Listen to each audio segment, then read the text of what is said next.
Mr. Chair, Yeah. I move to approve the minutes for March 3rd, 2026. Second.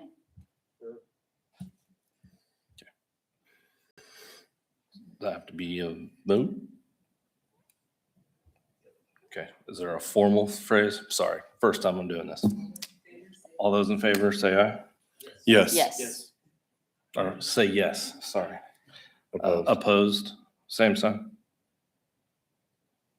Okay, Motion carries. motion carries 5-0. 5-0. So we'll need a motion and a vote on a new chairperson in light of our recent resignation. Well, Les, thanks for bringing that up. I move that we nominate Scott Bonebrake as the chair moving forward for the site plan committee. Second. All in favor? All in favor? Yes. Yes. Yes. Okay, motion carries 5-0.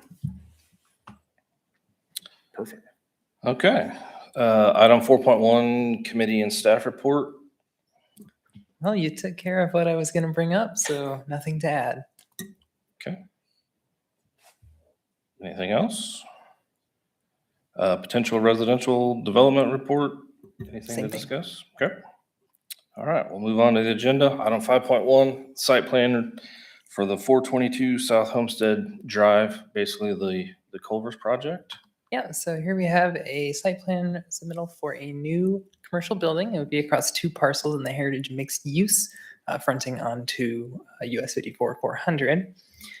Per the design guidelines in the Heritage PUD, there'd be a monument sign on that 54-400 frontage, which is to the south of the subject property. It would be a Culver's restaurant, as you can see, with kind of their standard Culver's design language throughout. There'd be some logo wall signage in addition to the monument sign, which is within regulations for signage. There'd be some outdoor patio seating, which normally would require an additional zoning permit, a conditional use, but in this PUD, that is permitted outright. So they don't need any additional zoning to have this use as presented. Proposing 2 drive-through lanes and a parallel bypass lane with waiting areas for the drive-through orders and all of that that you would expect.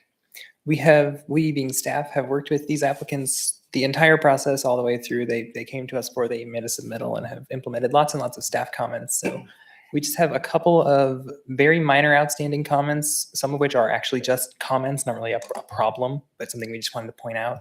I will let Kevin talk about some of those. All the other requirements for this were pretty well satisfied. There is adequate landscaping provided, more than adequate parking provided. We did note that there's a couple of parking spaces indicated in front of the trash enclosure, and staff would like to see that area just striped off and not considered as parking spaces because there's still enough without that being included. The lighting plan is sufficient at this point, and all the other requirements that we have seem to have been met. Kevin, if you want to talk about anything outstanding. The only other outstanding comment on my end, and it's more of a preference thing, nothing that would hold up a site plan approval. There's 2 different ways. There's a shared access drive north of Culver's that the adjacent property to the north would access in the future. Right now, that's just shown as an open asphalt edge preference, and it's what was done across the street between Yorktown and Archer, north of the coffee shop and maybe a Quick Trip. Go ahead and building that as a full curbed shared access drive, and then whenever they would develop to the north, they would just cut in a portion that they need. That's really the only comment that's still outstanding. I did have one thing to add, I'm sorry. The address is on Homestead Drive, which is to the west of Yorktown. There will be access on Yorktown to that northern access drive via right in, right out access so that traffic near that intersection is minimized. Mr. Chair. Yes. Julie, will that right in, right out, is that already there, or will there have to be new construction on the Yorktown medians, if you will? The medians will not be modified because it's a right in, right out. They don't need to modify the median. Okay. There will be some temporary traffic control on either side, probably that outer lane while they're building that, but no improvements to the median. So Homestead's already there. Correct. Yes. Is that using that existing curb cut from Homestead? You guys had a construction entrance there. I would be surprised if it lines up. I'm saying.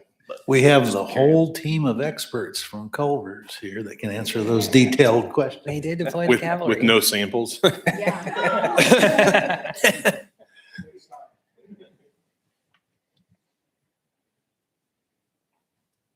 And Mr. Chairperson, if you would like, you can ask them to come up and give a presentation. Sure, yeah. If you'd like to come up and run through it real quick.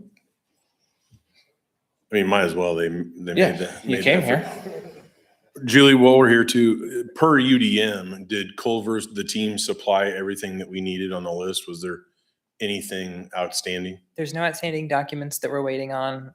All of the comments, besides those two kind of very minor suggestions, have been addressed as far as we're aware. So per the UDM, everything looks good. Perfect, thank you.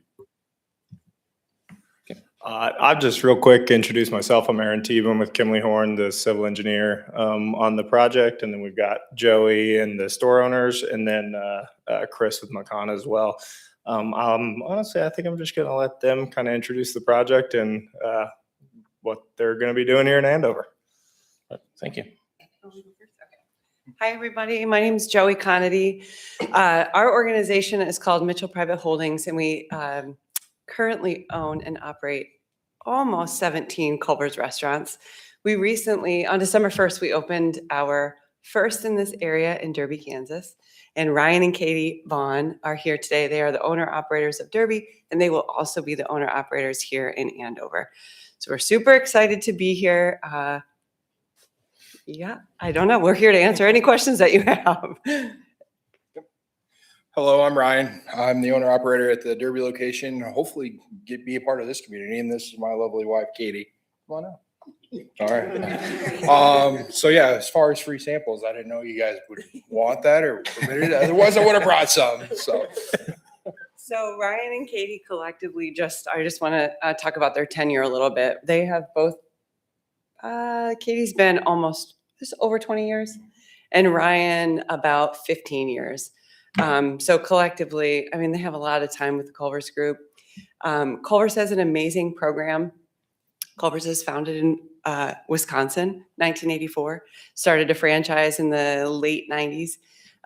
But per time and needing succession plans, they have an amazing program called a mentee program. So people who are raised in the organization and do the work can then be deemed ready to be an owner operator. And these two have done exactly that. So that's how they get to, that is how Ryan and Katie came to be in this organization, just through hard work, dedication, perseverance, all the things. And now they get to own and operate their own places, which is super awesome. All right, Chris McGuire. Hi, my name is Chris McGuire with McCann Building Corporation. We do Culvers around the country, set up in 30 states.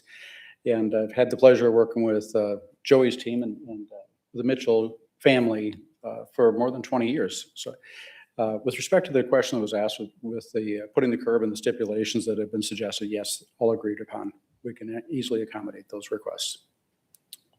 Perfect. Any questions anybody's got? And this isn't necessarily a question for the Culver staff, more for our staff. Landscaping plan, when it comes to this, since it's already in the heritage development, does it still have to abide by a landscaping plan, or is the landscaping plan for heritage does it supersede this plan? It has some requirements that are over and above the heritage does, but the landscaping plan requirement is still in effect, and they seem to have satisfied both. The Heritage PUD included a clause that, due to the urban nature that was contemplated when the PUD was developed, there was an understanding that not every landscape requirement in the UDM may fit perfectly within the heritage. So there was a clause at the time that basically said landscape requirements of the UDM are kind of guidelines, but you may need to make some accommodations. I do want to give them credit. We had made an initial recommendation to provide some complementary landscaping. If you're familiar with the landscaping on the west side of Homestead, which is with the sky lofts, It is pretty robust along the west side. And so we had recommended matching that or providing a similar scale of landscaping, and they accommodated that. And so definitely shown a willingness to be cohesive with what's already in the heritage, and even landscaping further north along Yorktown Parkway and getting trees that match, to have continuity all the way through Yorktown. So they've been very accommodating on the landscape request from staff.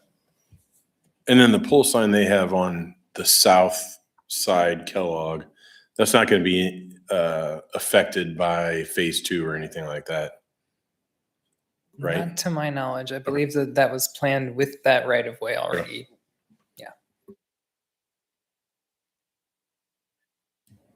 Mr. Chair, Yes.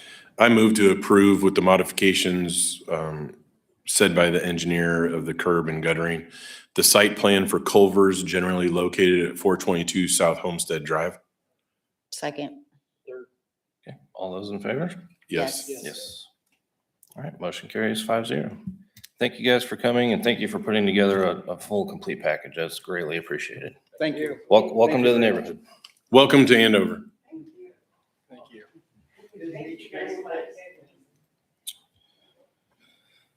Okay, item 5.2, review and approval of the revised site plan for the Andover YMCA, generally located at 1115 East Highway 54. So this is a pretty minor change to the existing site plan for the YMCA. I'm going to be adding this little shade structure. It's open on all 4 sides, and it is over on the western, you can kind of see the area there, on the western side of the building. It would be with a little path attached to the existing paving for the parking lot, and would have similar lighting as is already in place for the footpaths that are there. Excuse me. Be a 35 by 35 foot shade structure. So, like I said, open on all 4 sides, like a pavilion kind of thing. There is already a lot of existing vegetation and trees around that area, so this is already screened from all of the public rights of way around there. So no additional screening is required to keep this away from, any eyes. Seems like a pretty easy project. Mr. Chair. Yes. So who owns the screening that's currently in place? It's all on the YMCA property. Well, I mean, the patch of trees extends between a bunch of properties, but Right. I guess I just, when I'm thinking about this property and then other places where we've had trees that have been screening stuff and then they get taken down or torn down, if it wasn't on the Y property, they would have no control over if the screening's gone. So are the trees that are blocking it currently on the Y property to the west or just the north and the south? Brett Deezer, Icon Structures. So this is one of my colleagues' projects, so I don't know a ton, but I'm here to answer some questions. From my knowledge, this is all Y property. It's a minimal deal. This is for, they're using this existing land right now for day camps. This is just a little shade structure to get the kids out of elements as needed or whatever. Pretty simple little deal. Homer, to answer your question, there are trees north and south of where the structure will go that would screen from YMCA Drive and Kellogg. It does appear that there's a tree row that's on the adjacent property.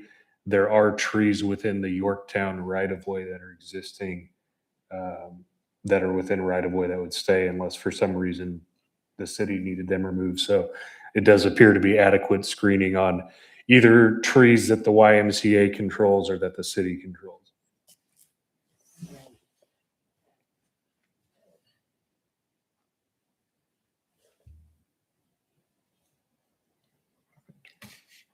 Mr. Director, Mr. Chair. Yeah. I move to approve the revised site plan for the Andover YMCA, generally located at 1115 East Highway 54.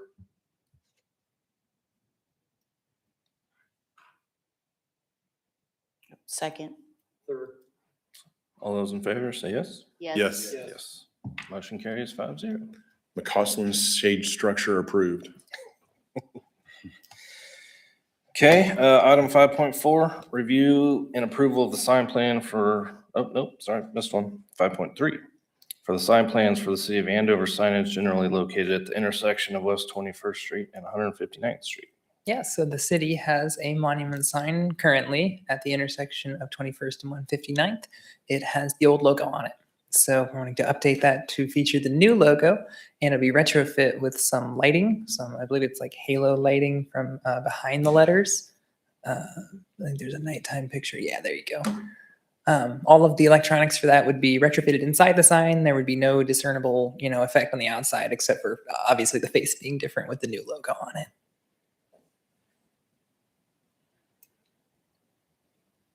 Okay, is there power there already?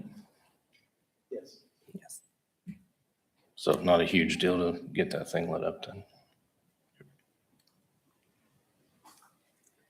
Right now, the lights just shine on the sign, The light right? that points It's not at it, backlit, right? Yeah, right. Right. Currently, it has a set of uplights that are in a trough in the limestone base. Uplights. I told you, Andrew, that's what it was called.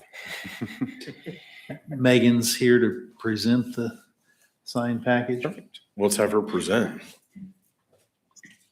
Good evening. I'm Megan Shapaw, the Public Information Officer with the City of Andover. And just to give you an overview, we did adopt the new branding and logo in January of 2025. So you've started to see some things shifting over the last year. We started with electronic items, your social media, website, business cards, some of those lower hanging fruit items. This is one of the next big steps on the list. It's one of the most visible signs in Andover that everybody refers to. And it's one of the most visible, one of the most big signs that you see here. We did work with Greteman Group, now Alpha Charlie, to design our brand and our new logo for us. They worked to get it proportional to what was already created out there. So you can see it's a little bit skinnier than the old one, and it's a little bit skinnier than the one you see behind you. Our brand. So that's just so that it fit that monument so that we did not have to completely redo that.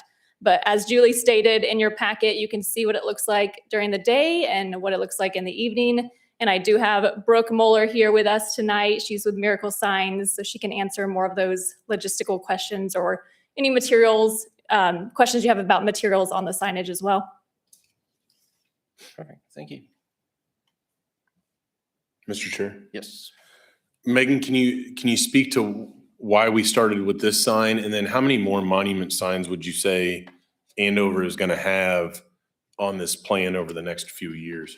Yep. So we started with this one because, again, it's one of the biggest ones, one of the most relevant ones. It's one of the gateway signs into Andover. So it's one of those important ones that we've notified in our comprehensive plan. There's a few more monuments that you've seen, Central and Glendoven. What are the other ones? 13th Street and 159th. The Archway, we're going to tackle that one this year as well. But a lot of those smaller monument signage, we're going to tackle over the next couple of years. So this year, this is the main big sign that we're focused on. Mr. Chair. Yes. Now I cheated a little because I'm on the city council, so I'm just the liaison to this group, if you will. I know at the workshop, we had the Archway little signs. Are those in this pack, or do those not need to be approved, or? Those do not need to be taken to site plan. Those are the same as if a commercial sign was just changing the face, like with a Okay. cabinet, same kind of thing.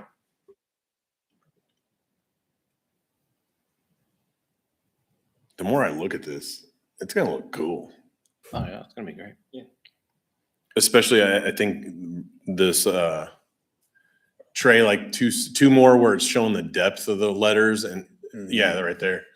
I think it's really Kansas. I don't know why I'm so proud of Kansas on this sign, but the fact that it's going to be lit up, it'll be lit up yellow at night, right? Yep. Yeah. Yeah, I really think that's going to look cool. Is the backside of this limestone? The whole monument sign? Yeah, it's Mhm. all limestone. Yeah. It is limestone slabs that are molded together. Okay. And we won't need to drill through that on the back or anything to, So the back of it would be fine. We wouldn't touch that, just the front and minimal points into it so that if you wanted to remove it in the future, all you'd have to do is fill it with the sanded caulk.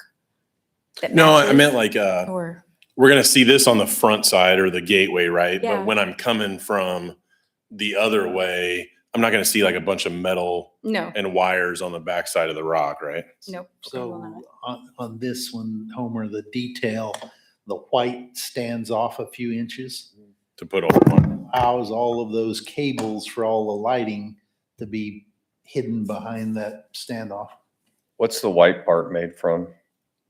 ACM metal, aluminum Oh, okay. bent metal. And then we use an aircraft paint for all of our signage, and it's all warranted. Mhm. Okay. What's the warranty? It's 10-year.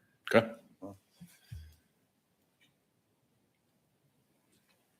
Cool. Mr. Chair, Yes, sir. I move to approve the sign plan for the City of Andover monument sign located at the corner of 21st Street and 159th Street. Second. Third. Okay, all those in favor, say yes. Yes. Yes. All right, motion carries 5-0. Oh, sorry, Mr. Chair, I do have one more question. This might be Brooke. When will this be done? Oh, good question. Well, there's payment. But if you issue a PO, as soon as we receive the PO, we'll get it.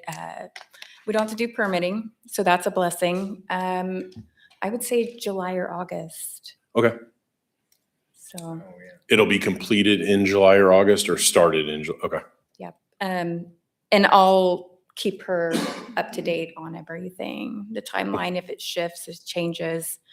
We're working on a couple of huge projects right now. One of them being the new parking garage. That's set to be completed at the end of June. Perfect. Thank you. Perfect, thank you. Okay, next item, 5.4, review and approval of the sign plan for Donlinger Wildcat Construction, generally located at 220 West Highway 54. This is pretty simple. The Z Auto building is being occupied by Dunlinger Wildcat while they do some work in the area. It's just a temporary location for them. They'd like to remove the existing Z Auto wall sign and replace it with their own logo wall sign. And they would also like to replace the Z Auto sign on the pole out by the highway with their own logo inside of the same cabinet. It would all look very much the same as it does now. And the new sign is actually smaller in area than the old one. They're nowhere near their maximum wall coverage, so no concerns there. And it would be unlit. There's no lighting elements to this. It's just painted. Construction's during the day, so they just need the sign during the day. Exactly. Did he want to make a presentation? Is there anything you'd like to discuss? No, I'm happy to answer any questions. Colin Egler with Trimark Sign, so I don't really have anything to present. It's a pretty straightforward, simple sign package. So if council has any questions, feel free to ask. Mr. Chair? Yes. I guess the only question I have is, so we say temporary, but is that 3 years? Is that 4 years? Do we really know? Is this going to be all the way through phase 2 kind of thing? And then also on that note of temporary definition, is this sign actually going to be, I'm the layperson of the group, is it going to be temporary enough that it's like hard plastic, but not like, you're not just doing like a canvas sign and bungee cording it around the sign, No, right? the wall sign that you're looking at now is going to be routed aluminum. That'll be blind mounted to the fascia of the structure. Okay. And so it'll be easily removable. And then the pole sign faces, if that sign is no longer in use, then the panels can simply be removed or painted over. Okay, so they are going to be panels. They're not going to be, Oh, I'm sorry. No, on the pole sign is going to be a flexible substrate. So it'll be similar to like a banner material, but it's actually stretched around and installed onto a frame within the sign. It's pretty common material for signs of that size to have that type of face.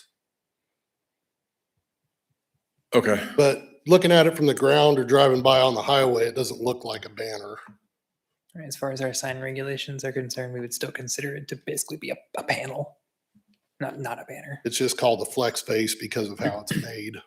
Okay. And on the pole sign, we're not gonna see Z Auto through it. I know the DW is pretty, No, that'll be removed. okay. Yeah. And then what is the plan then? Is this Mickey, what's Mickey? Enforcement. Would this be an enforcement thing if the panel or whatever he has rips in, let's say, year 2, and we're not quite to phase 2 yet kind of thing? Mickey would take care of that and go with these guys and Yeah, have that them would be out replace of the sign. compliance with the approved site plan. So Yeah, those types of faces are pretty impervious to, like wind damage and things Okay. like that. It would take a, significant. Don't say amount of it, don't say physical it, damage don't to- say it. Yeah. Mr. Chair. Mr. Chairperson, there's been some discussion about another sign on the property that was for the former Days Inn. Mhm. It advertised the Days Inn, but it's on this property, about removing that sign with this project. Just to the west. Yes, See it in the right by the bottom left corner driveway. there.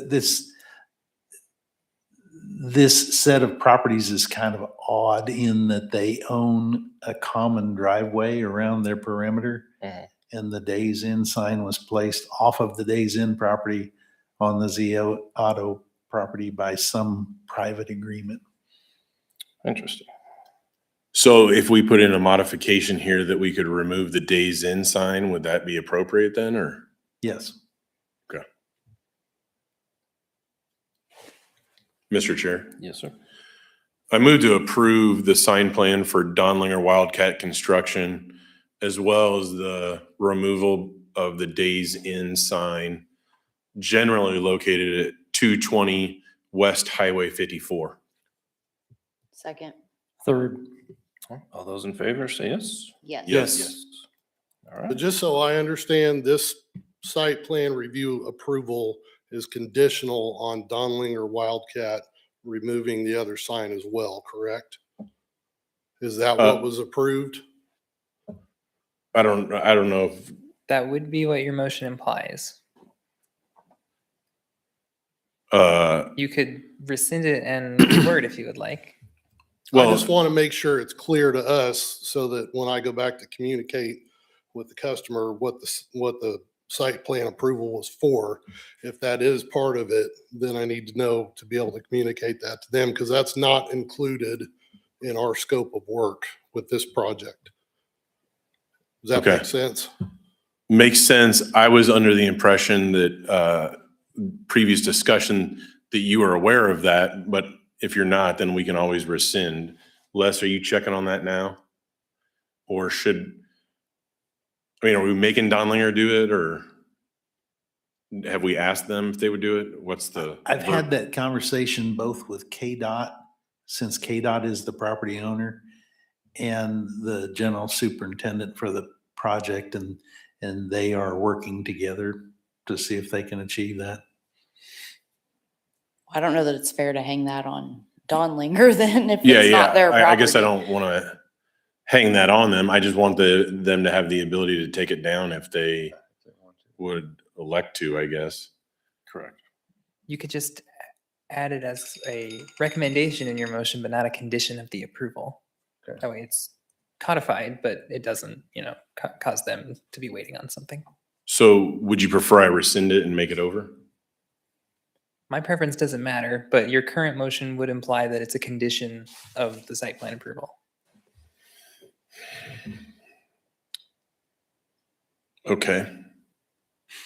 As it sits now, you say it's not your preference, but as it sits now, are you going to make them take down the Days Inn sign to be able to do the DW sign? That is what that motion would have us do, yes. The sign code doesn't require that happen, but your motion. Okay. Well, I'm going to rescind my motion Mr. Chair, I'd like to make a new motion. Yes, sir. I would move to approve the sign plan for Donlinger Wildcat Construction generally located at 220 West Highway 54. And if said company can work it out with the scope of work and be able to take down the Days Inn sign, that would be approved as well.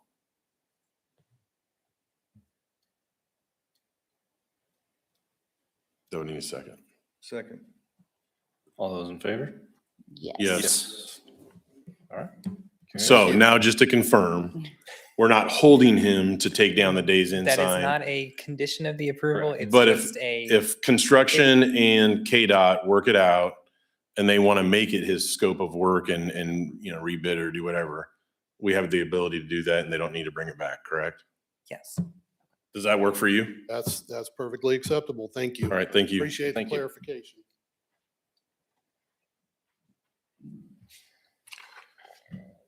Okay, any member items of discussion? Mr. Chair, Yes, sir.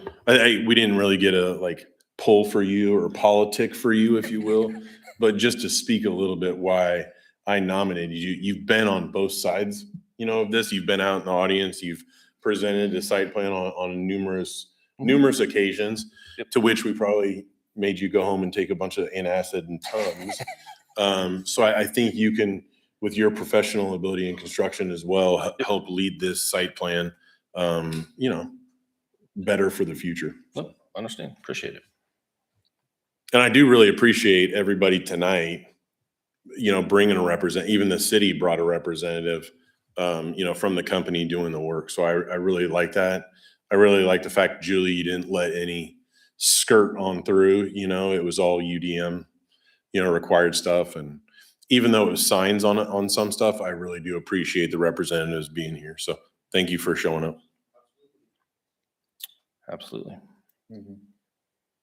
Anything else? Mr. Chair, Yes, sir. I move to adjourn. Second. All right, third, all those in favor? Yes. Yes. Meeting adjourned. One done.